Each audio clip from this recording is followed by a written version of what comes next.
Dany Robert Dufour, vous êtes philosophe, professeur de philosophie de l'éducation à l'université Paris 8, mais bon, c'est déjà de l'histoire ancienne puisque vous avez pris votre retraite. Je crois que cette année. C'est ça, depuis septembre 2015. 2015. Donc juste un an, voilà. Juste un an. Et vous êtes aussi ancien directeur du programme au Collège international de philosophie et ancien résident à l'Institut d'études avancées de Nantes. Oui. Vous avez enseigné régulièrement à l'étranger, surtout en Amérique latine, la Colombie, le Brésil, le Mexique. Et votre travail se situe un peu à la frontière de la politique et de la psychanalyse, oui. si on peut dire. Et depuis 2 ou 3 ans, vous êtes très impliqué dans le mouvement du convivialisme. Oui. Avant de passer au convivialisme, qui est notre sujet d'aujourd'hui, je veux quand même citer les ouvrages. Vous avez écrit une quinzaine d'ouvrages et je veux en citer quelques titres qui sont percutants et qui parlent à tout le monde. Mm-hmm. L'art de réduire les têtes, en 2003. Le divin marché, en 2007. C'est une sélection, hein. C'est absolument pas exhaustif, mais les titres sont percutants. La cité perverse, en 2009. L'individu qui vient après le libéralisme. Le délire occidental. Là, je cite le sous-titre et ses effets actuels dans la vie quotidienne, travail, loisirs, amour. Chaque mot compte. Hein. Ça, c'était en 2014. En 2015, vous avez écrit Pléonexie. Et il y a les sous-titres aussi qui expliquent tout de suite le mot vouloir, posséder, toujours plus. Puis les dernières dates, il est là. La situation désespérée du présent me remplit d'espoir. Avec un sous-titre, et là on vient au convivialisme. Face aux 3 délires politiques mortifères, l'hypothèse convivialiste. Ça a apparu en septembre 2016, donc cette année. Vous vous dites néo-résistant dans une société dont vous décrivez depuis longtemps les symptômes de crise politique, économique, écologique et morale. Mm-hmm. Depuis 2 ou 3 ans, donc, vous vous êtes impliqué aux côtés d'Alain Caillé dans le mouvement convivialiste, du convivialisme. Je sais qu'Alain Caillé tient beaucoup à ce isme. Oui, oui. Alors merci de nous dire comment est né ce mouvement, et qui a été pensé par quelques intellectuels apparemment, et quels sont ses objectifs. Oui. Alors moi j'ai fait une rencontre avec le convivialisme après sa naissance. Je ne suis pas à l'origine de la création du mouvement convivialiste, cette convergence convivialiste. J'ai toujours été intéressé par les travaux d'Alain Caillé, qui s'est toujours intéressé à mes travaux. Je crois que notre première rencontre remonte, ce qui ne va pas nous rajeunir, à 1988. Donc, ouais, presque 30 ans. À cette époque-là, j'avais écrit un livre qui s'appelle « Les mystères de la Trinité ». C'était pas du tout un livre sur de religion ou sur le religieux. C'était un livre sur les systèmes symboliques. Et j'avais travaillé à partir de l'idée que les systèmes symboliques étaient fondés sur l'activité, celle qui nous réunit maintenant. Qu'est-ce qu'on fait? Vous venez de parler, je suis en train de parler. C'est l'essentiel de l'activité humaine, c'est la discursivité, la parole, et c'est ça qui relie, au fond, les êtres humains entre eux, qui les met constamment donc en relation, et c'est ça qui crée donc ce fond culturel qui nous est commun. Et j'ai cherché dans ce fond, j'avais cherché à l'époque dans ce fond culturel, ce qui constituait, on pourrait dire, le théorème principal de du langage, de la discursivité, de la narrativité, du discours, du récit, du mythe, etc. Et j'avais trouvé au cœur de l'activité humaine un trépied très simple, qui est ce qu'on fait en ce moment. Je, c'est moi.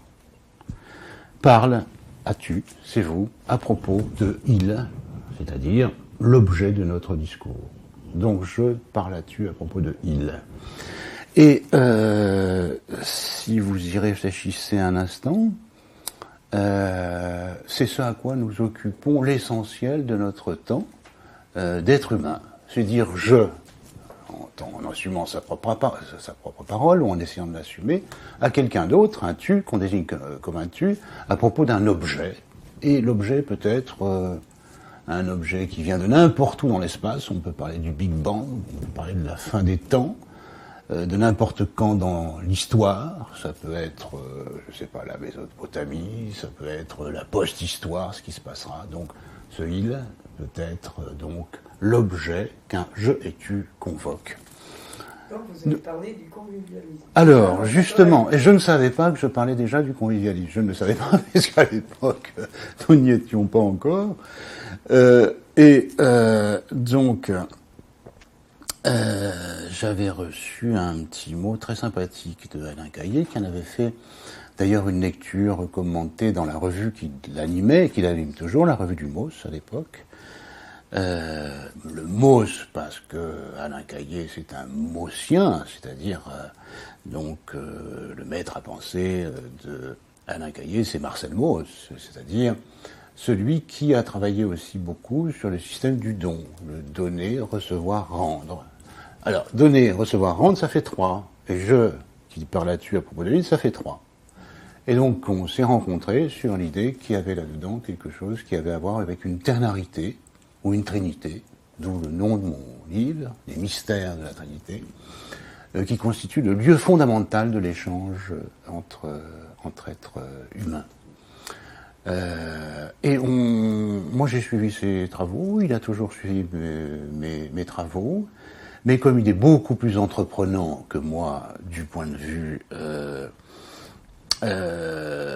disons, de la socialisation de la pensée, des concepts, des notions, des champs, etc. de pensée, il a créé donc cette revue du MOS qui a, donc, je sais pas, publié des milliers d'articles de très haute qualité, et il a réussi à réunir autour de cette revue un grand nombre d'intellectuels qui n'étaient satisfaits ni, disons, de la droite classique, et encore moins des nouvelles droites, qui existent depuis une trentaine d'années maintenant, et pas satisfait non plus des pensées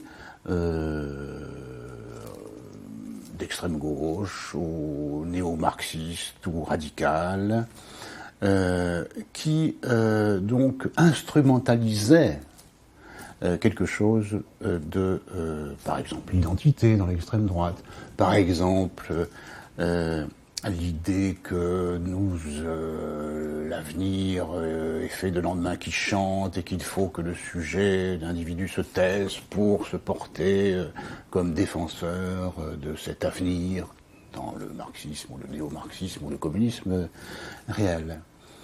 Donc, je rappelle que Mauss était quand même un héritier de la pensée du socialisme. Et voilà. Donc on était satisfait par rien, lui et moi, ni par la droite, ni par l'extrême gauche, donc avec une sensibilité qui avait à voir, multiple, qui avait à voir avec un socialisme, et peut-on dire encore ce mot maintenant, alors qu'il est maintenant tellement galvaudé, qui avait à voir avec la pensée de l'individu, c'est-à-dire ce qui est défendu par l'anarchisme, qui avait à voir avec la pluralité des points de vue, donc le contraire d'une pensée monolithique comme on les rencontre par exemple à l'extrême gauche, donc avec un libéralisme politique qui admet la pluralité des points de vue. Et puis nous étions sensibles aussi à tout ce qui était en train de se mettre en place au titre d'une alarme sur le cours de ce monde qui est en train d'être dévasté par ce que j'ai appelé après coup le vouloir toujours plus, que j'ai fini par appeler un délire, mais c'est le délire qui soutient le discours de la mondialisation, c'est-à-dire le vouloir toujours plus d'objets, vouloir pour les individus, vouloir toujours plus d'argent pour les banquiers, aboutit probablement à quelque chose qui est le contraire de ce qu'on souhaite, c'est pas plus, mais moins, parce qu'on est en train de détruire le monde. Voilà, donc, vous voyez, on était dans ces idées-là, et lui de son côté, mais très entreprenant, et moi tout seul, dans mon coin, en train de faire tout seul. Bon, j'ai des amis, bien sûr, et j'ai été entendu ici ou là, puisque mes livres se sont bien diffusés. Ceux que vous avez mentionnés sont repassés, par exemple, en poche, en essai, en folio essai. Donc, Alain Caillé, ça pensait à un moment donné, il y a maintenant 4 ou 5 ans, qu'il était temps, non plus simplement de produire un travail critique avec tous les intellectuels qu'il avait réunis à côté de lui, qui étaient du champ anthropologique, sociologique, philosophique, certains psychanalytiques, certains dans le champ sémiotique, sémiologique, etc. Mais qu'il était temps étant donné l'urgence dans laquelle on se trouvait du point de vue des menaces qui pesaient sur ce monde, donc menaces de discrédit du politique, menaces écologiques, menaces morales, menaces écologiques, crise des subjectivités, crise économique, crise financière, etc. Donc une crise à multiples facettes. Il était temps de réunir tout ce monde, et c'est comme ça donc qu'il a publié le manifeste convivialiste qui remonte, je crois, à 4 ou 5 ans. Il a eu la gentillesse de me l'envoyer, de me faire des appels du pied, auquel j'ai été sensible, j'ai entendu, mais en même temps, je me suis dit, je suis pas assez, disons, dans la socialité pour me lancer dans cette affaire. Et puis, il a su trouver les arguments pour me convaincre, pour m'inviter donc à ces forces sympathiques rencontres du petit noyau de penseurs du convivialisme. Donc j'y suis allé.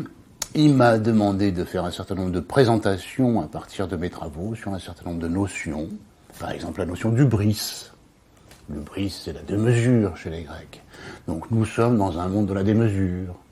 Bon, moi, cette démesure, je l'ai appelée pléonexie parce que c'est souvent un possédé, toujours plus. C'est pas simplement la démesure en général, mais c'est un possédé toujours plus de moyens, toujours plus d'argent, toujours plus, c'est sans limite, quoi. Bon. Donc j'ai fait un exposé sur la pléonexie. Ensuite, il m'a demandé de réfléchir sur une notion qui tenait beaucoup à cœur au convivialisme naissant, qui était l'idée que est-ce qu'il y a un universalisme qui permet de penser, disons d'une façon unique, quelle que soit la culture ou la région du monde dans laquelle on se trouve, ou est-ce qu'il y a un universalisme mais avec des particularismes locaux, ce que Hegel appelait par exemple la particularité. Il n'y avait pas seulement l'universel, il y avait la dimension de particularité chez Hegel.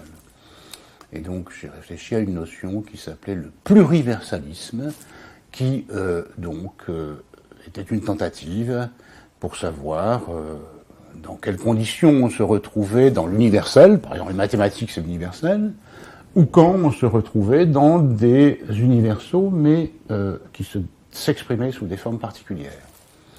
Et puis ces rencontres m'ont beaucoup intéressé, ça m'a beaucoup plu. J'ai trouvé un respect extraordinaire, une écoute, une courtoisie, qui changeait beaucoup de l'invective qui prévaut souvent entre intellos, qui de loin ont l'air courtois comme ça, mais qui, quand on s'approche un petit peu, pratiquent volontiers l'excommunication, qui pratiquent volontiers la stigmatisation pour ceux qui ne sont pas d'accord, etc. Là, au contraire, j'ai trouvé une écoute, j'ai trouvé une courtoisie, pas du tout quelque chose cependant qui serait mou, au contraire, avec une rigueur, parce que quand il y a des problèmes, on les discute jusqu'au bout. Ça peut se solder par des accords, ça peut se solder par des désaccords, mais les désaccords n'entraînent pas l'exclusion, comme souvent dans des groupes politiques, comme par exemple, pensons aux multiples exclusions qui ont caractérisé des groupes de gauche et d'extrême gauche. Dès qu'on n'est plus d'accord, exclusion, scission, etc. Eh ben non, donc là, on mettait en pratique, donc, déjà, du convivialisme dans le champ de l'intellectualité. Et j'ai trouvé ça extrêmement intéressant. Donc j'ai commencé à être plus proche, à me sentir plus proche de ce groupe, au point que, comme j'organisais au Théâtre de la Tempête, maintenant on est à la 4e année, des rencontres au mois de juin qui s'appelaient Philosophie à vif, à la demande du directeur de la Tempête, Philippe Adrien, qui connaissait mon travail, qui avait lu mon travail et qui m'avait dit « Bon, Dany, il faut que tu viennes, qui est celui qui produit une pensée critique actuellement, qui permet de penser des choses dans ce monde. » Je dis ça sous ça, je laisse la responsabilité de ce propos. En tout cas, ça s'est traduit par une invitation. Et donc, pendant 3 ans, on a organisé à la fin du mois de juin des rencontres sur 2, 3 ou 4 jours qui donc essayaient de faire se rencontrer une intellectualité vive, c'est-à-dire une critique politique. Pourquoi ? Parce que donc nous sentions qu'il y a des menaces sur les formes de subjectivation à l'heure actuelle, sur les formes de socialisation à l'heure actuelle. Donc il fallait faire converger toute cette critique qui se produisait, et puis ce qui se travaillait du point de vue des artistes, des acteurs, pièces de théâtre. Et la Tempête était le lieu idéal pour faire ça, puisque la Tempête est née de l'occupation sauvage, après 1968, donc des terrains de la cartoucherie, qui étaient des terrains militaires, notamment par Ariane Nouchkine et puis par Philippe Adrien, et donc qui ont réussi, qui n'étaient pas du tout des gens du milieu théâtreux ou théâtral, mais qui étaient des activistes du travail théâtral et qui se sont emparés de ces lieux pour les transformer tels qu'ils sont maintenant, qui sont devenus des hauts lieux donc de la culture critique et de la qualité artistique, donc magnifiquement situé en plus dans le bois de Vincennes. Et donc assez naturellement, alors la première année, je l'ai consacrée à la notion de pléonexie. J'avais travaillé avec des convivialistes, donc il y a eu des pièces que j'ai fait écrire, il y a des textes que j'ai recueillis qui venaient du domaine des grands textes philosophiques. Moi-même, j'ai écrit un texte. La deuxième année, on se rapprochait déjà de l'idée de faire intervenir la notion de convivialisme dans cette aventure. Et ça s'est appelé « Le désir est-il convivial ?» puisque, le désir, c'est souvent quelque chose qui est égoïste. Donc, est-ce qu'il n'y a pas une contradiction entre le fait de mobiliser le désir et puis de vouloir être convivial? Est-ce qu'il n'y a pas, donc, est-ce que le désir ne tire pas vers des passions individualistes, alors que nos professions ont donc quelque chose qui était dans l'ordre d'une connivence ou d'un partage, etc. Donc on a travaillé cette question.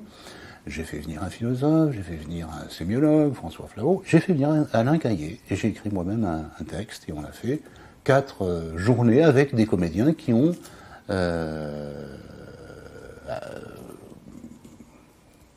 lu nos textes, mais j'hésite parce que c'est plus que que lire, se sont emparés de nos textes, sous la direction de Philippe Adrien, qui a mis tout ça en voix, en lumière, en scène, et ça a donné des choses extrêmement fortes. Le public était au rendez-vous, et donc il s'est engagé là-dedans, après ça, des discussions effrénées avec le public qui ont ravi Philippe Adrien, qui ont dit voilà, on recommence mai 68, donc il se souvenait des débuts de la cartoucherie de Vincennes.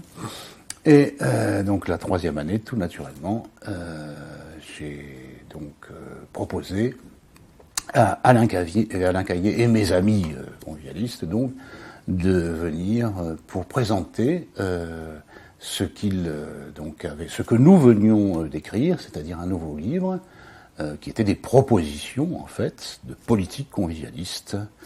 Et donc il y a eu 2 jours de débat, vous le savez bien, puisque vous y étiez, vous avez enregistré, il y a des captations, et il va paraître de tout ça, ça a été de bonne tenue, je crois, de la vie générale, et tout ça devrait donc paraître sous la forme d'un livre qui va réunir les différentes propositions, captations qui ont été faites par thème, c'était des grands thèmes, sur l'énergie, le social, l'éducation, l'art, etc., etc., etc., le politique, bon. Et donc, on va réunir tout ceci, et je vais faire ça, justement, avec Alain Caillé. Donc, l'aventure continue, et je trouve que c'est une belle aventure. Je ne suis toujours pas déçu par le convivialisme. Des fois, je m'interroge sur le côté un peu gentil de tout ça, parce que je suis pas quelqu'un qui est gentil, je suis plutôt, je dis pas féroce, mais j'aime discuter à fond les choses, etc. Alors que dans le convivialisme, il y a l'affichage quand même d'une dimension où il faut qu'on réussisse à construire des choses un peu ensemble. Et ça, c'est très difficile. Mais encore une fois, je pense que ce qui a été mis en place nous mène vers cette possibilité-là, puisque une des grandes idées du convivialisme, c'est s'opposer, puisqu'on fait place à l'individu et à l'individualisation, s'opposer sans se massacrer. Or, on sait bien que quand il y a des oppositions, en général, ça se termine entre individus, entre sociétés, entre États, entre nations, entre religions, ça se termine souvent très très mal par le massacre. On le voit maintenant dans différents champs. Et donc l'idée du convivialisme, c'est ok, on s'oppose, mais sans se massacrer. Voilà donc ce qui m'a intéressé dans la politique convivialiste. Je ne sais pas quelle forme ça va prendre, on doit se réunir bientôt pour savoir si on se transforme en une internationale intello, en une fondation qui pourrait mettre à contribution des mouvements sociaux, des économies de la contribution, des économies des gens qui travaillent sur le numérique, des formes donc multiples de travail coopératif qui sont en train de se créer dans tous les domaines, où nous pourrions mettre à disposition notre expertise, nos textes, nos pensées, notre travail, nos savoirs, etc., pour donc que les gens puissent, au contraire d'essayer de tout redécouvrir par eux-mêmes, qu'ils puissent s'emparer quand même d'un stock. C'est un stock assez considérable. On s'est aperçu quand même que les gens qui sont venus à la tempête, je crois que c'est le 25 et le 26 juin, ou 26 et 27 juin dernier, avaient ensemble, je ne sais pas, une quinzaine de personnes, et il y avait plus de 200 livres, je crois, ou 300 livres, qui avaient été écrits par ces personnes. Donc on a quand même un peu de choses que l'on peut proposer ici et là. On verra la forme que ça prend. Je ne sais guère vous en dire plus. Ici et là, donc voilà. Effectivement, à la fin, vous visez quand même un grand public. On essaie d'être entendu et je crois qu'il y a quelques échos. Il y a quelques échos à ce qu'on fait parce que l'impasse est tellement forte maintenant, une série de propositions politiques, que quelque chose d'autre est attendu. Donc là aussi, je pense qu'on peut avoir quelque chose à dire. Oui, chacun des nombreux intellectuels que vous avez évoqués qui adhèrent à ce mouvement fait des propositions. Oui. Et évidemment des propositions pour changer la société. Oui. Et est-ce que vous pouvez résumer vos propositions qui ont été retenues, je crois, dans le livre Éléments d'une politique. Éléments d'une politique convivialiste. Oui. Moi, j'ai fait des propositions qui tournent autour de l'idée de prohibition de la pléonexie. Prohibition de la pléonexie, c'est-à-dire que on ne peut pas autoriser un vouloir toujours plus qui est en train d'exploiter toutes les ressources du monde et de détruire ce monde. On ne peut pas assister à la destruction comme ça programmée de ce monde en disant qu'on ne peut rien faire. Donc je pense qu'il y a à mettre en place donc des lieux de prohibition de cet excès dans la possession, l'argent, qui est quand même l'idéal financier. L'idéal financier, c'est la richesse infinie. Il n'y a pas de limite à la richesse infinie. Mais c'est pas simplement du point de vue de la finance, c'est aussi du point de vue de la vie des individus. Du point de vue de la vie des individus, je pense que le bonheur ne se situe pas dans la multiplication des objets manufacturés qui sont supposés nous apporter un jour le bonheur. Parce que quand vous avez le dernier smartphone, il devient rapidement le pénultième smartphone, parce qu'il y a un autre smartphone, plus smartphone que les smartphones, et qu'il faut que vous ayez, sinon vous êtes un idiot si vous vous promenez avec un smartphone de la génération précédente. Bon, donc je pense que là aussi il y a des limites dans le vouloir avoir toujours plus. Pourquoi ? Je ne suis pas contre tout ça, attention, je ne suis pas contre, moi-même je me sers de smartphone, de l'informatique, etc. Mais, donc il y a l'idée que le bonheur, parce que c'est une notion qui existe quand même, le bonheur,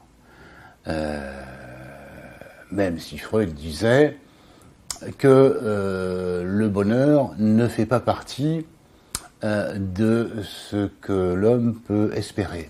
C'était pas prévu dans les plans de la création. Le bonheur n'est pas prévu dans les plans de la création, disait-il. Bon. Mais quand même, ce qu'on sait maintenant, c'est que le malheur, lui, existe, et on voit différentes formes de malheur s'abattre sur ce monde en ce moment, qui sont extrêmement menaçants. Donc, pensez un peu au bonheur, ça fait peut-être pas de mal. Et donc le bonheur, c'est pas simplement dans la consommation de l'objet manufacturé.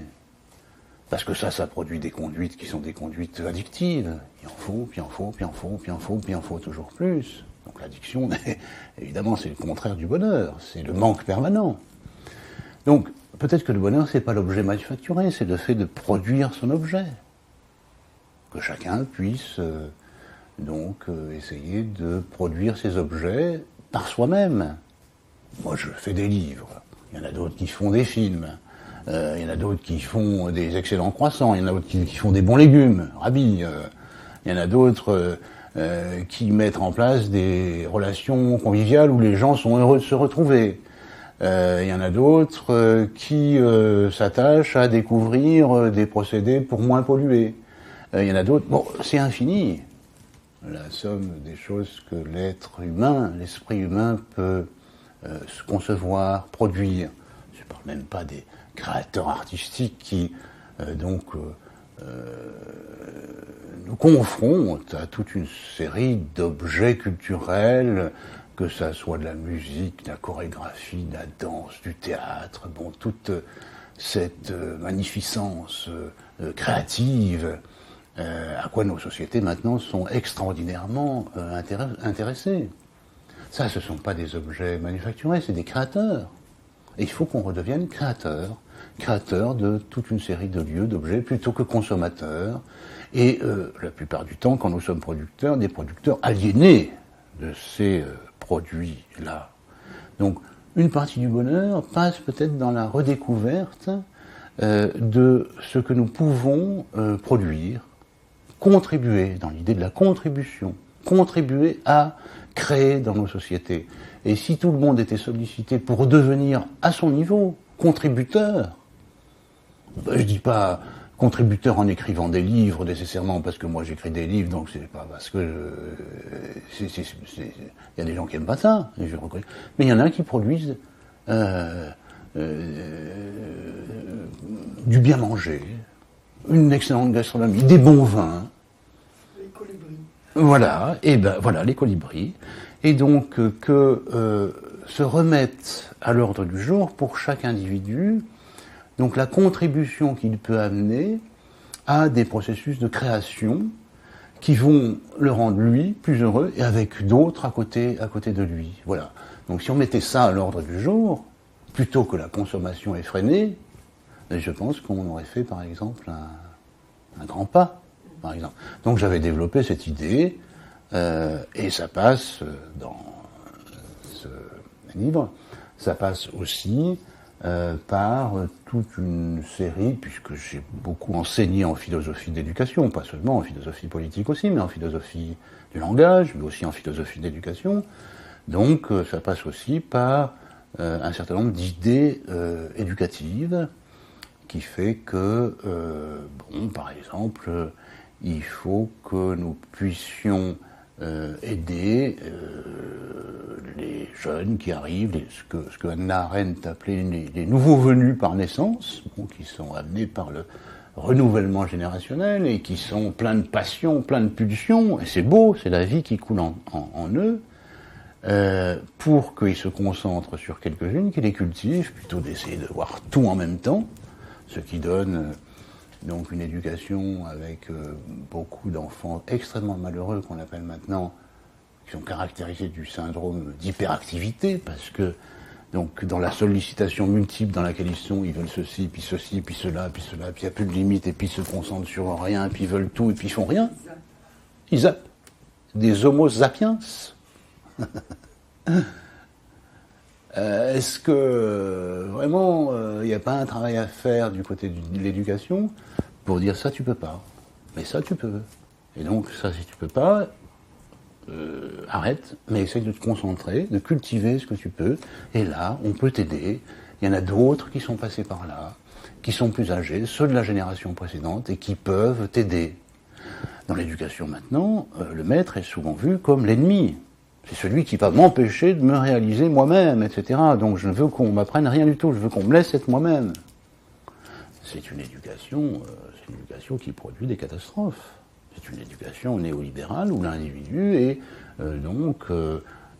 laissé au libre jeu de ses passions et de ses pulsions. Et ça donne souvent des catastrophes, avec des individus insatiables. Et donc quand ils y arrivent, ils se retrouvent dans une espèce d'infatuation subjective, d'être ceux qui veulent tout, se donnent et s'autorisent tout sans aucune limite, et quand ils n'y arrivent pas, ça donne les gens qui se disent qu'ils n'y arrivent pas et qui sont déprimés. Donc on a un monde maintenant partagé entre ceux qui sont partis dans l'infatuation subjective et puis ceux qui n'y arrivent pas, la dépression. Donc on les médique, on leur donne des antidépresseurs, etc., etc. Nos sociétés tournent à ça maintenant. Donc on retrouve un petit peu un rapport, je dirais, un peu plus construit à nos passions et nos pulsions. Je ne suis pas contre les passions, j'aime les passions et les pulsions. Mais il faut savoir les domestiquer pour pouvoir en faire quelque chose. Hein ? En effet. Dans vos livres, vous semblez regretter qu'il n'y a plus le grand récit. Un grand récit, ce serait pas mal pour votre mouvement. Oui, alors, bon, c'est une idée, on en a parlé dans le mouvement convivialiste, et j'en ai parlé en particulier avec Alain Caillé. Donc on constate la chute, ce qu'on appelait la chute des grands récits. Ce n'est pas moi qui ai fait ce constat, c'est un philosophe de mon université qui s'appelait Jean-François Lyotard, qui a écrit en 1979 un livre fameux qui s'appelait La condition post-moderne. Pas moderne, post-moderne. C'est-à-dire, c'est fini la modernité. Parce que la modernité avait ses grands récits. Le récit d'émancipation individuelle, par l'assomption du sujet critique, Kant. L'assomption d'une libération collective, le grand récit communiste. Bon, il y avait des grands récits dans la modernité. Et donc l'idée de Lyotard, c'est de dire, c'est fini. On est passé à une époque postmoderne. On ne croit plus donc à l'émancipation individuelle, donc l'éducation qui amenait donc à la formation, à l'assomption du sujet critique, c'est fini. Le communisme, ça s'est éteint en 1989 avec la chute du mur, même s'il reste de ci de là des idées communistes. Les grands récits de l'Antiquité sont morts. Le grand récit monothéiste réapparaît sous des formes caricaturales, sous la forme des fondamentalistes, que ce soit d'ailleurs fondamentalistes, chrétiens, juifs, musulmans, tout ce que vous voulez, ça réapparaît sous des formes caricaturales qui ne sont plus des formes qui, comme une des étymologies du mot religion le laissait entendre, qui relient les gens. C'est au contraire des idéologies d'exaltation de petits groupes qui veulent retrouver un fondement et une relation avec le Dieu qui se perpétue de génération en génération, et ça donne donc un certain nombre de formes atroces. Par exemple, y compris dans le djihadisme, avec pas besoin de faire de dessin là-dessus, on sait ce que ça veut dire à Paris et ailleurs. Bon, donc mort des grands récits. Grand récit ancien, grand récit monothéiste, grand récit de la modernité. Et donc, Lyotard nous disait, on entre dans une époque de la chute des grands récits. Je pense que c'était un diagnostic très avisé de Lyotard, sur lequel j'ai beaucoup réfléchi, sur lequel j'ai beaucoup retravaillé, sur lequel j'ai beaucoup republié, notamment pour dire, je partage le diagnostic de Lyotard, sauf que Lyotard a oublié quelque chose. C'est qu'il y a un nouveau type de grand récit qui s'est mis en place, et c'est pas pour rien que j'ai appelé un de mes livres, vous l'avez évoqué tout à l'heure, le divin marché. C'est le récit du marché. Mais bon, le récit du marché, il est éminemment différent des récits du monothéisme. Parce que le récit monothéiste, il était donné dans une vérité révélée à l'origine par un Dieu qui communiquait à un élu, à un prophète, les grandes lignes de l'enseignement qu'il voulait voir se développer chez les hommes. Bon, avec le divin marché, nous ne sommes plus du tout dans ce type de grand récit fait par le Très-Haut, qui impose des commandements. Les paroles, les 10 paroles, les 10 commandements, etc. Avec le récit du marché, nous sommes dans la démultiplication, l'éclatement du grand récit en une multitude de petits récits individuels, de petits récits égotiques individuels. On dit toi, tu auras satisfaction lorsque tu consommeras tel produit manufacturé, tel service marchand, tel fantasme culturel, et là tu auras tout ce que tu veux. Donc, tu peux trouver donc une satisfaction grâce individuelle, grâce à ces produits que t'apporte le bon marché, le marché supposé bon. C'est pour ça que je l'ai appelé le divin. Par exemple, tu te mets devant ton poste, devant ton ordinateur, tu fais défiler les produits, tu cliques, et puis le soir même, maintenant à Paris 2 heures après, par la providence, il y a une espèce de providence qui s'appelle Amazon, tu retrouves le produit dans ta boîte aux lettres ou le facteur te l'apporte chez toi, et donc tu es supposé être heureux, parce que, comblé, voilà, ça comblera toutes tes appétences. Tu n'as rien d'autre à vouloir, tu n'as qu'à choisir parmi les bons produits que le bon marché te propose pour ton bien-être et la satisfaction de toutes tes appétences.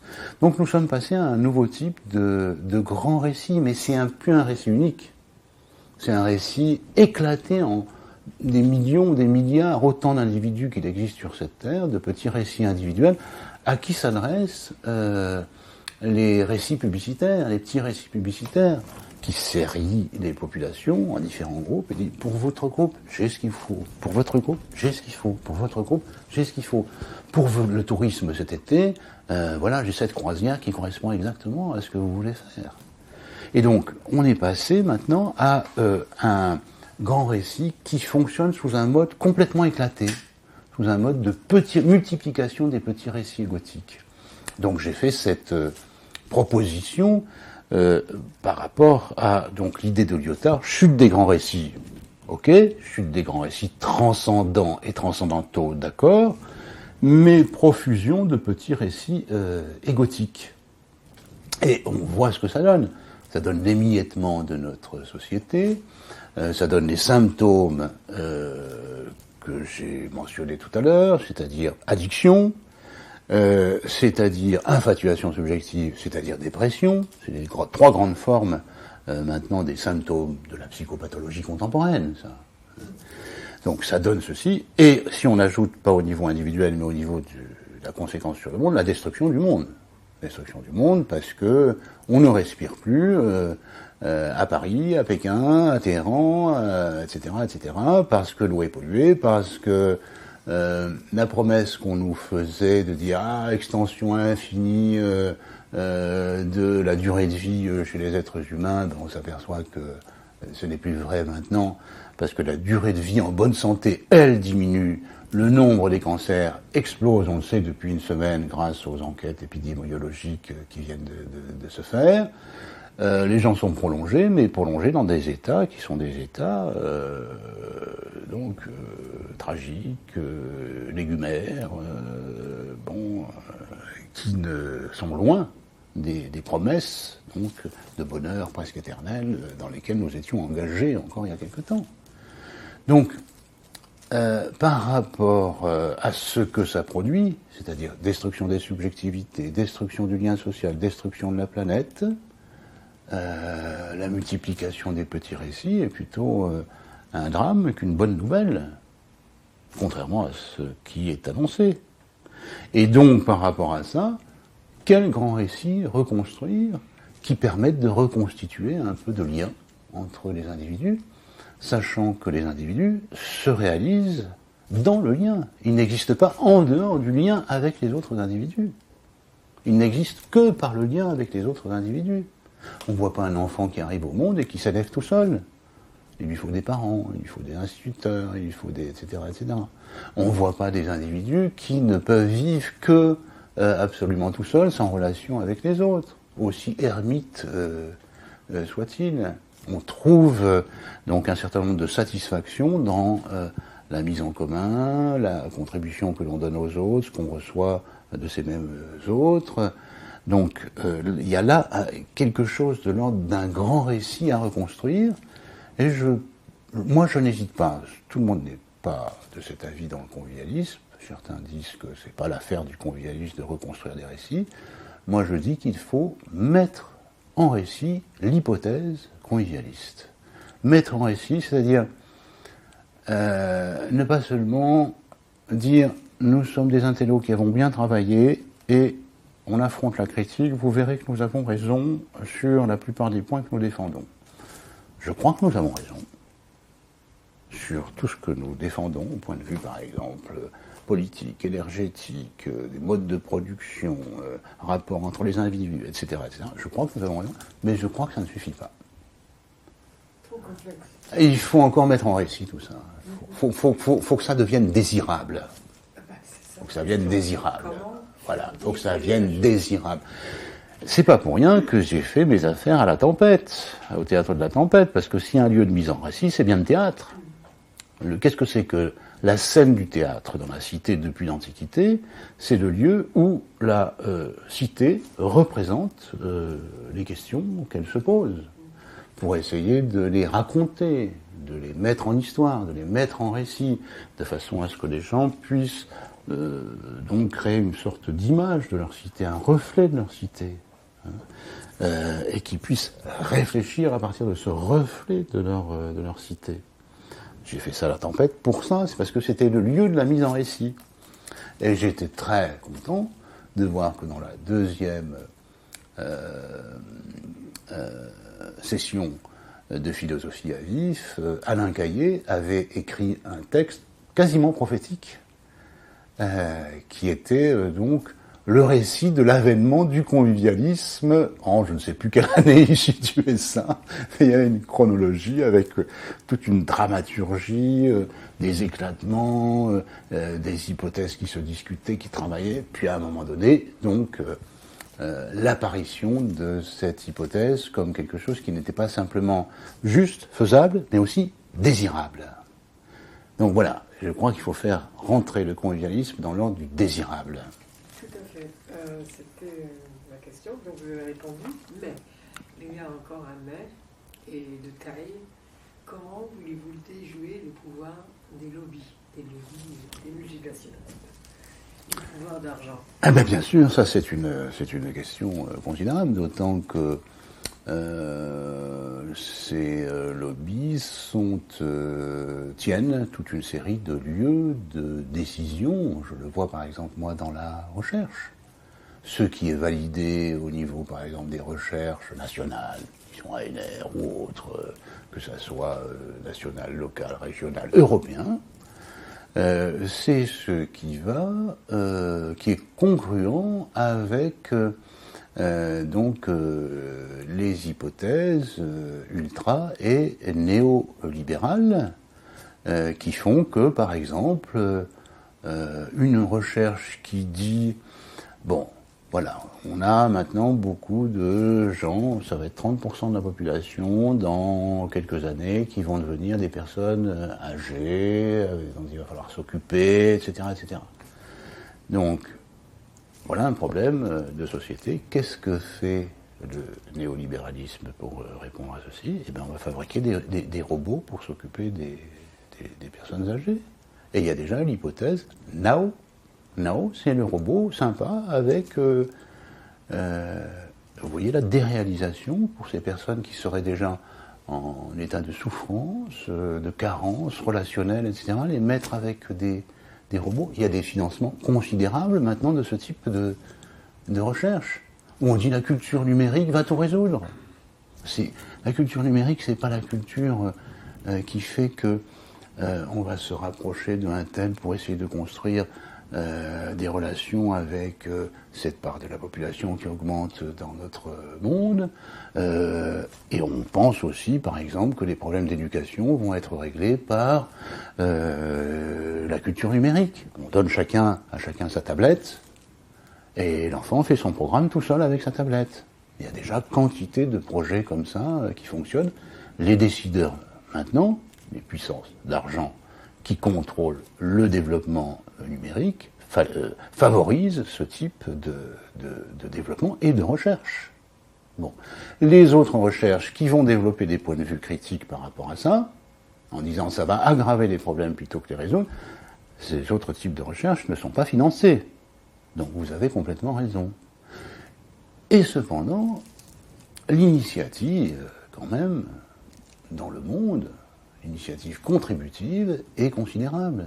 Il suffit de voir, par exemple, un film peut-être un peu naïf parfois, mais comme Demain, par exemple, pour s'apercevoir que des tas de gens, dans le monde entier, essayent de bricoler, avec d'autres, des solutions pour apprendre autrement, penser autrement, produire autrement, habiter les villes autrement, se déplacer autrement, etc.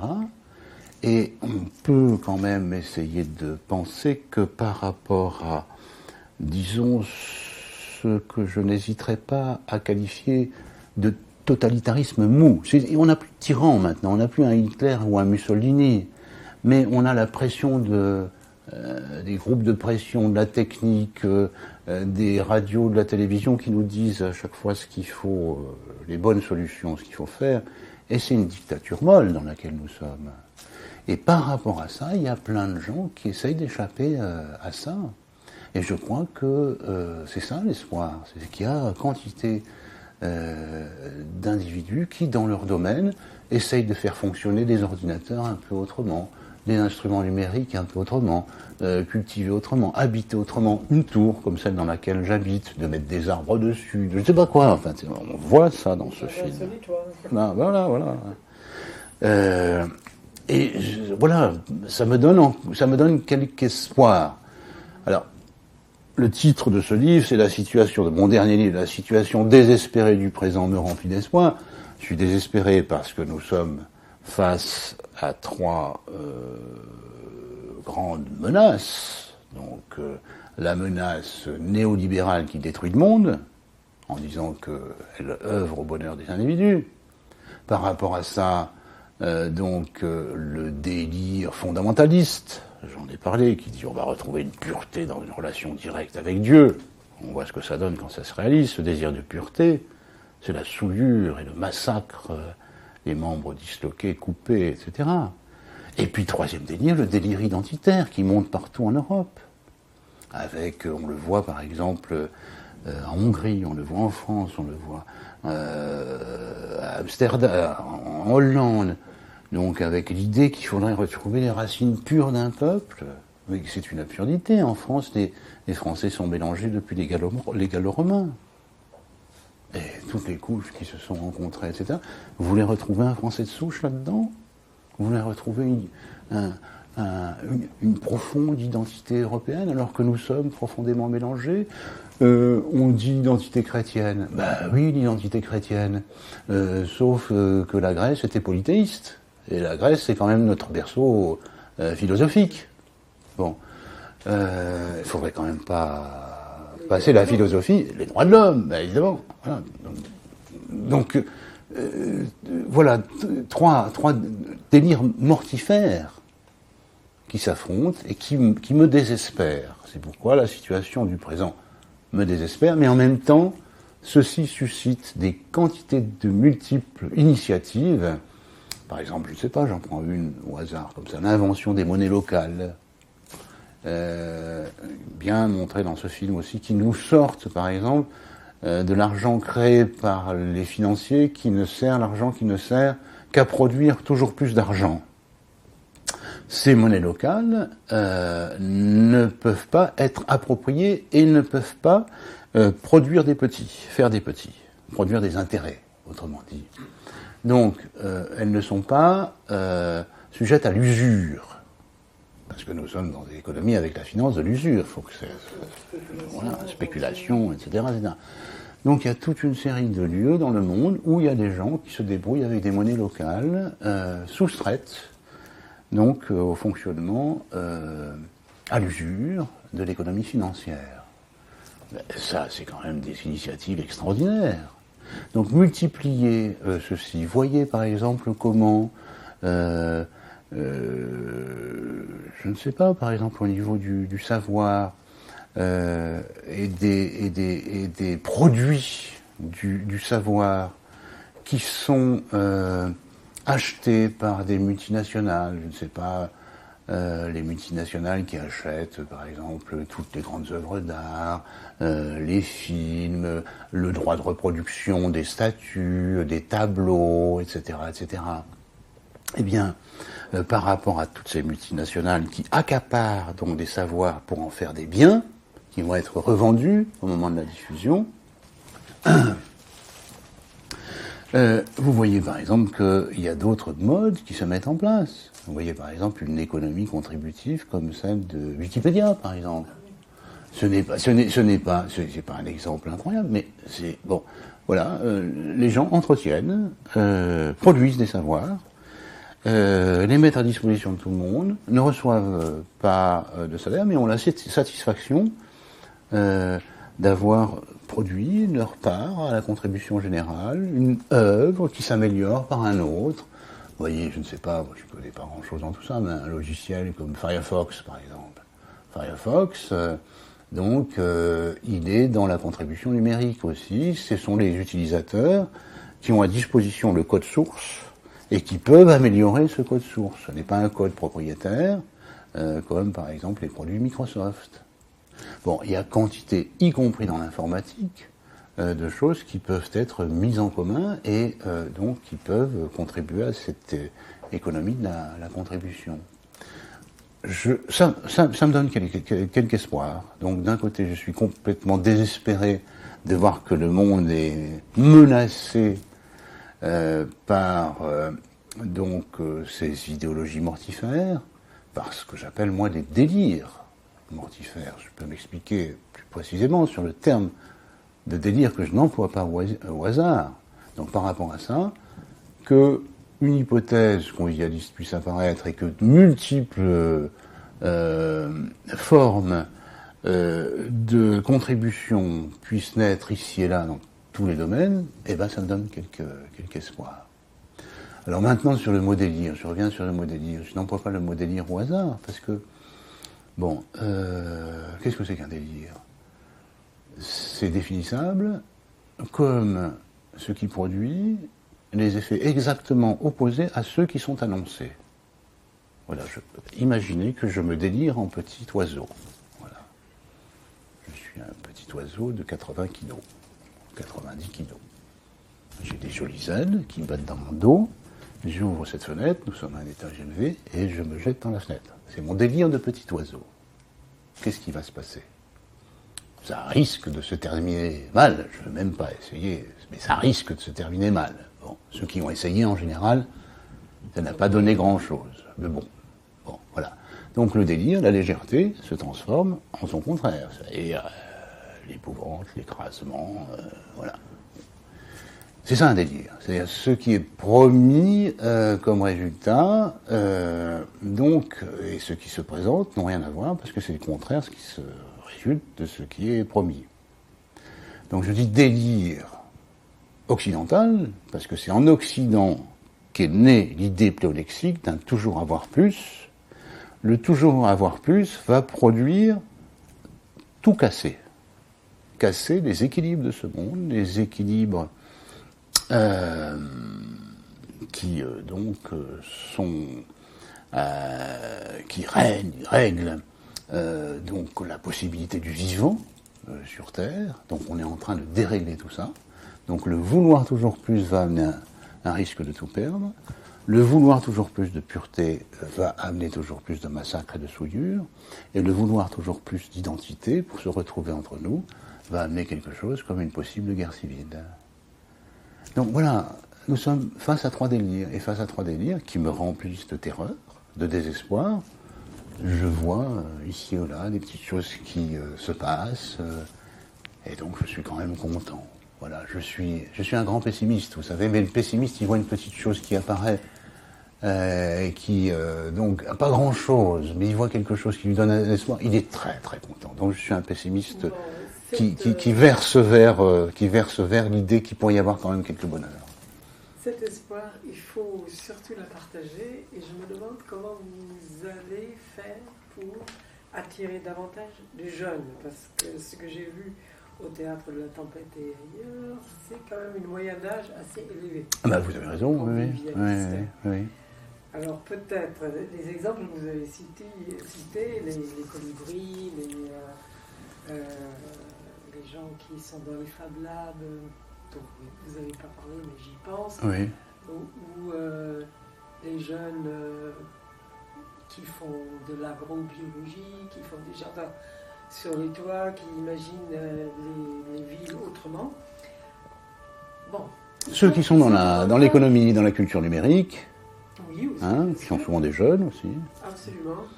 Et tout ça, ils sont quand même dans le faire. Oui. Leur donner quelque chose à faire, ou susciter leur désir par la concrétisation Exactement. Une utopie. Alors, bon, vous avez dit certaines choses, mais est-ce que vous avez encore d'autres idées écoutez, je crois que vous êtes en train exactement de situer le problème. Il y a un certain nombre d'intellos qui ont produit un certain nombre de choses de façon critique, propositionnelle sur un autre monde, comme on dit, est possible, et puis il y a ceux qui sont dans le faire, mais qui n'ont aucune idée de ce que les premiers ont fait. Donc la grande question qui se pose, c'est la jonction, la rencontre des deux. La rencontre des deux. Absolument. Voilà. Et donc c'est le grand défi actuel. La rencontre des deux. C'est pas facile. Vous voyez, par exemple, je prends l'exemple de ce mouvement qui a existé au mois de mai-juin dernier, la Nuit debout, par exemple. La plupart du temps, ils étaient dans le refus des concepts, de l'analyse, parce que c'est impérialiste, parce que ça prend la tête, parce que ceci, donc ils sont dans des fonctionnements spontanés, et souvent ça donne pas grand-chose, ça tourne court. Et les malheureux ont payé un tribut assez lourd à leur spontanéisme. Ils se sont manipulés par des provocateurs, par des flics, etc. Et ils ont été souvent un peu emmenés au au casse-pipe parce qu'ils ont refusé de s'organiser. Donc il va falloir qu'ils se mettent à l'idée qu'il faut qu'ils pensent, pas simplement à faire. Il faut faire et penser. Et nous, il va falloir qu'on se dise, il ne faut pas simplement penser, il faut aussi penser pour faire. Donc voilà, c'est le grand enjeu actuel. Je pense que si on arrive à construire cette jonction, c'est peut-être le grand défi du convivialisme dans lequel nous sommes en train d'essayer de réfléchir maintenant. Si on avance un peu de ce côté-là, on a des chances de réussir. Là encore, je vois j'étais prof à la fac longtemps, j'ai été en contact avec pas mal de jeunes, je ne dis pas ceux qui se retrouvent, les malheureux qui se retrouvent à la fac parce qu'ils ne savent plus où aller. Donc, ils sont à la fac parce qu'ils ne sont pas comptés dans les statistiques du chômage, et c'est un trucage politique monstrueux. Mais ceux qui sont à la fac en imaginant, en essayant de construire, sont assez attentifs et réceptifs à ce genre d'idées. Ceux qui sont dans le faire du numérique, par exemple, aussi. Moi, j'étais il n'y a pas longtemps dans un projet, une recherche, où il y avait des jeunes musiciens qui inventaient des instruments numériques et qui avaient en tête l'idée que ces instruments numériques pouvaient servir à des populations qui sont privées, par exemple, de culture numérique, de musique, par exemple. Les sourds. Les sourds et la musique, ça fait un problème, hein, un handicap. Bon. Et ces musiciens ont produit des instruments où les sourds pouvaient entendre des vibrations. Et donc, ils pouvaient percevoir quelque chose du monde musical. Par exemple, ceux qui sont atteints de myopathie, qui ont presque plus d'amplitude de mouvement, des tout petits dispositifs tactiles où ils pouvaient déclencher comme des notes, des choses comme ça. Et donc, voilà que des gens qui ne peuvent plus rien faire peuvent produire de la musique, des gens qui n'entendent pas peuvent entendre, etc.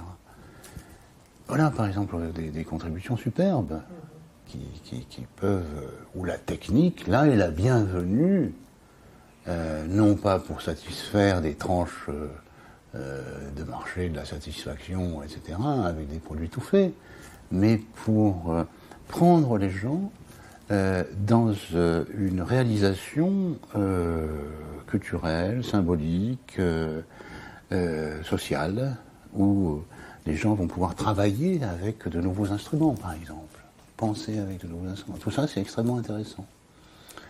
Et alors, donc ces gens-là, ces musiciens, ce sont des jeunes la plupart du temps qui font ça. Et donc ils sont extrêmement intéressés à la rencontre avec des vieux philosophes comme moi, des anthropologues, des psychologues ou des psychanalystes qui vont leur dire, mais tu sais que ça a des effets sur la subjectivation, si des gens peuvent réaliser des choses qu'ils ne pouvaient pas réaliser avant. Et donc ils vont s'intéresser à ce qui se passe dans le champ philosophique ou dans le champ psychanalytique, alors qu'ils étaient dans le bidouillage, comme ils disent, de leur petit machin numérique. Et d'un seul coup, donc, il suffit qu'ils rencontrent pour dire « Ah, mais qu'est-ce que ça produit sur les individus ?» L'individu lui-même, le rapport de cet individu à un autre. Donc là, ils ont besoin d'autre chose. Ils s'ouvrent à la pensée, ils s'ouvrent à des concepts, ils s'ouvrent à des notions qui dépassent le petit faire dans lequel ils sont. Et là, on peut les aider, là. Très bien.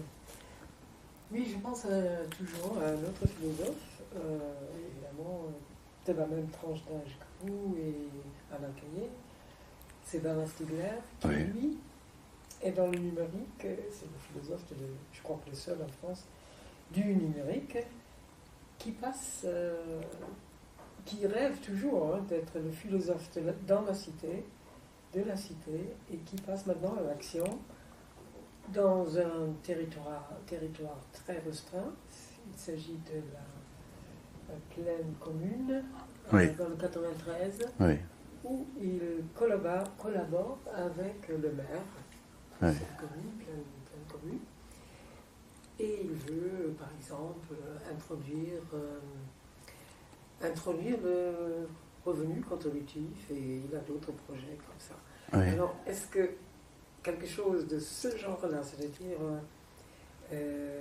faire une expérience sur un territoire pilote, peut servir d'exemple, vous intéresserait? Ah ben bien sûr, mais à ma connaissance, Bernard Stiegler, que je connais bien depuis pas mal de temps, on se rencontre et on échange de temps à autre, était dans les premiers contributeurs du manifeste convivialiste. Parce qu'il est hyper occupé, donc il n'est pas passé du côté des éléments d'une politique convivialiste, mais je pense que ce qu'il fait a tout à fait à voir avec des initiatives, et nous sommes en tout cas en phase avec lui et d'autres par rapport à ce qu'il est en train d'expérimenter. Il se trouve en plus que je connais bien le lieu où il expérimente, puisque j'étais prof à la fac de Saint-Denis, que je connais bien le maire en question, c'est Patrick Braozek, qui est un esprit extrêmement éclairé, tellement éclairé qu'il a dû quitter le Parti communiste français pour pouvoir réaliser des choses qui n'étaient pas toujours bien comprises par ses camarades. Donc je crois que là, ce sont des choses extrêmement intéressantes qui se font. Par ailleurs, l'idée d'un revenu qui serait conditionné, non pas inconditionnel, mais conditionné par la contribution de chacun, qu'est-ce que tu apportes, toi Non, mais je voyais bien que... Je trouve que c'est important. Une longueur d'onde. Hein. Oui, tout à fait. Oui. Très bien, mais je crois que si vous avez quelque chose à ajouter sur quoi je n'ai pas posé les questions. Non, simplement peut-être pour terminer sur ce point, peut-être que, j'en ai déjà discuté avec Bernard Stiegler, mais j'ai l'idée, moi aussi, peut-être à la différence de Bernard, dont je reconnais la contribution, que la solution n'est pas que technique. N'est pas que technique par... Bon, lui est très concentré là-dessus, sur ce que la technique peut apporter. C'est même... tout son travail scientifique depuis ses livres sur la technique, sur l'histoire de la technique. La technique et le temps, voilà. Depuis la technique et le temps, oui. Avec ses différents volumes sur la technique et le temps, qui reprennent et resynthétisent des travaux de Simondon, les travaux de Leroy-Durand. Il s'inspire aussi des Lyotard. Oui. Donc il est très concentré sur la technique et il a tendance à croire que la solution est dans la technique. Moi, je ne le crois pas. Je crois que la solution, la technique peut aider, mais la solution, pour moi, est dans la discursivité. C'est pas une technique de machine, d'ordinateur, etc. C'est la plus vieille technique de l'oralité, qui est de la mise en relation, dans des relations de face à face entre les individus, et qui se sert d'un instrument, parce que c'est un instrument aussi, la voix, la parole modulée, l'air expiré, modulé. Ça, c'est une vieille technique, c'est un instrument de musique, ça. On le module, et ça arrive dans un autre instrument de musique inversée qui s'appelle l'oreille. Et ça, c'est pour moi la technique de base, qui est au fond de toutes les techniques. Et si on reconstitue du lien avec ça, alors là, toutes les autres techniques peuvent venir. Mais d'abord, c'est celle-ci. Donc moi, je suis d'abord un philosophe du langage, pas un philosophe de la technique. Et donc je mets l'accent sur le déficit actuel dans notre discursivité, dans notre narrativité, dans la prise, on pourrait dire, de notre langage usuel commun par une novlangue néolibérale et technocratique, où vous voyez les termes d'efficacité, de performance, d'exploitation de son potentiel, de tout ça, qui sont en train de d'instrumentaliser les gens avec des termes soi-disant clés qui sont le contraire, qui se présentent comme des solutions et qui aggravent les problèmes dans lesquels nous sommes. Donc moi, je suis beaucoup plus d'abord pour le réinvestissement dans la discursivité, la narrativité, la construction esthétique, etc., etc. Alors, que la technique, à un moment donné, son rôle là-dedans, oui. Mais voilà, mon positionnement de philosophe du langage, puisque c'est par ça que j'ai commencé, reste entier là-dedans. C'est une belle conclusion pour le convivialisme. Merci beaucoup. Merci.